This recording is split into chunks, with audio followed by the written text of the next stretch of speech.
if you're in the market for a simple MP3 player but you don't fancy joining the Apple gang, then you could consider the SanDisk Sansa Fuze.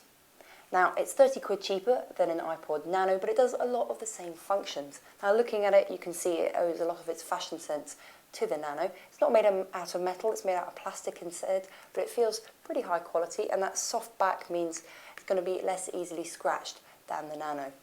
Now, it's not quite as stylish as the Zune or the Nano, a little bit thicker as well, but the blue ring around the nav wheel, certainly quite eye-catching. The nav wheel itself is mechanical, so you actually turn it around rather than operate it by touch, and you can also click up and down.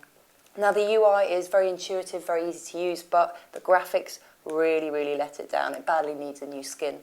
And the resolution is nowhere near that of the Zune and the Nano. Browsing your music, very similar to that of the Nano. Pretty much same lists of all your songs and artists, etc. So it's all going to be very familiar. It also has a voice recorder as well as an FM radio, which the Nano doesn't have. But I found it difficult when I tried out the radio to keep an FM signal. Now, transferring music on it is easy as hooking up to Windows Media Player 10 or 11 and dragging and dropping or creating a sync list. But if you want to put videos on it, you're going to have to download an extra piece of software from SanDisk. But to be honest, with this resolution, you're not going to watch much more than video clips on this. Sound quality is pretty decent. Use a pair of Sennheisers or gold rings and you might get quality approaching that of a Sony Walkman.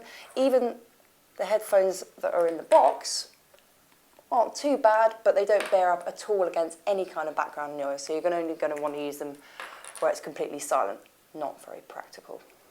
Finally, the onboard storage is the same as that of the Nano or the Zune, just 4 gig, but what is really impressive is it's got a micro SD card slot on the side. Now with SanDisk's new 32 gig cards, you're potentially looking at 36 gigs of storage. Now for £70, that's very impressive. So this is the SanDisk Sansa Fuze.